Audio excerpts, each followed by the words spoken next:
रामकृष्ण हरी. मित्रांनो, आषाढ महिना सुरू झाला की महाराष्ट्राच्या कानाकोपऱ्यातून एकाच नाद घुमू लागतो, तो म्हणजे ज्ञानोबा तुकाराम.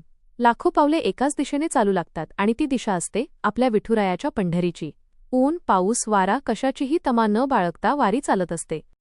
पण मित्रांनो, तुम्ही टीव्हीवर किंवा प्रत्यक्ष वारीमध्ये एक दृश्य नक्कीच पाहिलं असेल. मोकळ्या मैदानात लाखो वारकऱ्यांचे एक गोल कडे तयार होते आणि त्या कड्याच्या मधून एक सुंदर घोडा म्हणजेच अश्व वाऱ्याच्या वेगाने धावताना दिसतो. याला आपण रिंगण सोहळा म्हणतो. पण तुम्हाला हे माहीत आहे का की जो घोडा लाखो लोकांच्या गर्दीतून सुसाट धावत असतो, त्या घोड्यावर कोणीही स्वार नसतो. तरीही तो घोडा कधीही रस्ता चुकत नाही, कोणालाही धडकत नाही आणि अगदी अचूकपणे आपला गोल पूर्ण करतो. विज्ञानालाही थक्क करणारा हा चमत्कार दरवर्षी वारीत घडतो. आजच्या या सविस्तर व्हिडिओमध्ये आपण पंढरपूरच्या वारीचा इतिहास, हा गोल रिंगण सोहळा नेमका काय असतो आणि माऊलींच्या या अश्वामागचे अंगावर काटा आणणारे रहस्य अगदी पुराव्यांसकट जाणून घेणार आहोत. व्हिडिओ शेवटपर्यंत नक्की पहा, कारण यातील माहिती ऐकून एक वारकरी म्हणून तुमची छाती अभिमानाने नक्कीच फुलून येईल. मित्रांनो, वारीची परंपरा शेकडो वर्षांची आहे. संत ज्ञानेश्वर, संत नामदेव, संत तुकाराम यांच्या काळापासून लोक पंढरपूरला पायी जात असत. पण आज आपण जी शिस्तबद्ध पालखी पाहतो तिचा इतिहास खूप रंजक आहे. सुरुवातीला वारकरी आपापल्या पद्धतीने वारीला जात. पण आज आपण जो संत ज्ञानेश्वर महाराजांचा भव्य पालखी सोहळा पाहतो त्याची सुरुवात श्री हैबतबाबा आरफळकर यांनी केली. हैबतबाबा हे साताऱ्यातील आरफळ गावचे सुभेदार होते. त्यांनी संत ज्ञानेश्वर महाराजांच्या पादुका गळ्यात बांधून पंढरपूरला नेण्याची प्रथा सुरू केली. त्यानंतर त्यांनी या वारीला लष्करी शिस्त लावली. वारकऱ्यांच्या दिंड्या कशा चालतील, पुढे कोणती दिंडी असेल, मागे कोणती दिंडी असेल, चोपदार कसे उभे राहतील, हे सर्व नियम हैबतबाबांनी घालून दिले. आणि आश्चर्याची गोष्ट म्हणजे आज 200 वर्षांहून अधिक काळ लोटला तरी लाखो वारकरी त्याच शिस्तीने वारी चालवतात. जगातला हा एकमेव असा मोर्चा किंवा पदयात्रा आहे जिथे पोलिसांना लाठीचार्ज करावा लागत नाही. वारकरी स्वतःहून स्वतःला शिस्त लावतात. ही शिस्त आणि भक्ती हेच वारीचे पहिले मोठे आश्चर्य आहे. आता आपण वळूया वारीतील सर्वात मोठ्या आकर्षणाकडे, ते म्हणजे माऊलींचे अश्व. संत ज्ञानेश्वर महाराजांच्या पालखी सोहळ्यात नेहमी 2 अश्व असतात. पण हे अश्व पालखीत कुठून येतात यामागे एक मोठा ऐतिहासिक संदर्भ आहे. हे 2 अश्व दरवर्षी पुण्याजवळील उरुळी कांचन येथील शितोळे सरकार यांच्याकडून दिले जातात. शितोळे घराणे हे ऐतिहासिक आणि पराक्रमी घराणे आहे.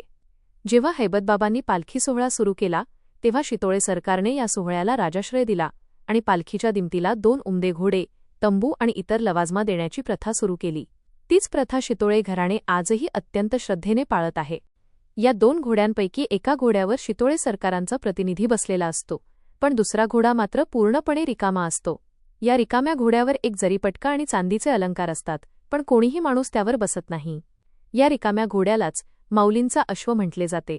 वारकऱ्यांची अशी अढळ श्रद्धा आहे की या घोड्यावर स्वतः ज्ञानोबा माऊली विराजमान असतात आणि ते आपल्या भाविकांसोबत पायी पंढरपूरची वारी करत असतात. वारीत चालून चालून जेव्हा वारकरी थकून जातात तेव्हा त्यांच्यातील उत्साह पुन्हा जागृत करण्यासाठी आणि माऊलींचा खेळ पाहण्यासाठी रिंगण सोहळा आयोजित केला जातो. रिंगण म्हणजे एक वर्तुळाकार आकार. वारीच्या प्रवासात गोल आणि उभे असे 2 प्रकारचे रिंगण होतात. सदाशिवनगर, वाखरी, बाजीराव विहीर यांसारख्या ठिकाणी हे भव्य रिंगण सोहळे होतात. लाखो वारकरी एका मोठ्या मैदानात जमतात.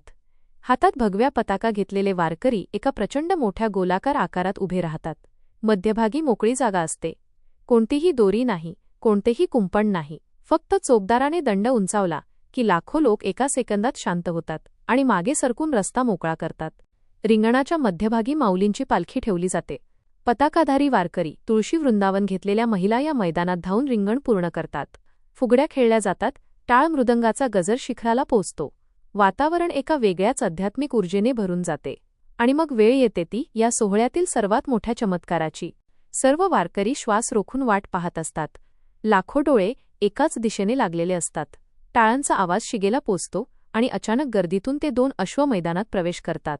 सुरुवातीला स्वार असलेला घोडा पुढे असतो आणि त्याच्या मागे माऊलींचा रिकामा अश्व असतो. चोपदाराचा इशारा मिळताच हे दोन्ही घोडे वाऱ्याच्या वेगाने धावू लागतात. मित्रांनो, विचार करा. आजूबाजूला लाखो लोकांची गर्दी, टाळमृदंगाचा प्रचंड मोठा आवाज, लोक जोरात ज्ञानोबा माऊली तुकाराम असा गजर करत आहेत. अशा भयंकर आवाजात आणि गर्दीत कोणताही प्राणी गोंधळून जाईल, बिथरेल. पण माऊलींचा हा अश्व कुठेही न बिथरता, कोणालाही न धडकता अगदी त्या गोलाकार कड्याच्या मधून सुसाट वेगाने धावतो. सर्वात आश्चर्यकारक गोष्ट म्हणजे काही वेळा स्वार असलेला घोडा मागे पडतो पण माऊलींचा रिकामा अश्व कोणाच्याही नियंत्रणाशिवाय स्वतःहून अचूक वर्तुळाकार फेऱ्या मारतो. तो अश्व ज्या वेगाने पळतो ते पाहून शास्त्रज्ञही थक्क होतात. ज्या घोड्यावर कोणीही स्वार नाही तो घोडा एवढ्या लाखो लोकांच्या गर्दीत अचूक रस्ता कसा शोधतो? वारकऱ्यांचं उत्तर एकच असते, वजा त्या अश्वावर साक्षात आमचे ज्ञानोबा माऊली बसलेले आहेत, आणि जिथे माऊली आहे तिथे रस्ता चुकण्याचा प्रश्नच येत नाही. जेव्हा हा घोडा धावत असतो तेव्हा त्याच्या टापांमधून उडणारी धूळ अंगावर घेण्यासाठी वारकरी अक्षरशः पुढे झेपावतात. या धुळीला रज म्हणतात. ही धूळ माऊलींच्या स्पर्शाने पावन झालेली असते, असा वारकऱ्यांचा ठाम विश्वास आहे. ती धूळ कपाळाला लावण्यासाठी लोकांची जी झुंबड उडते ती पाहताना प्रत्यक्ष देवाचे अस्तित्व तिथे जाणवल्याशिवाय राहत नाही. मित्रांनो, विज्ञान कितीही पुढे गेले असले तरी पंढरपूरच्या वारीतील हा रिंगण सोहळा आणि माऊलींच्या अश्वाची ती धाव विज्ञानाच्या सर्व नियमांच्या पलीकडची आहे.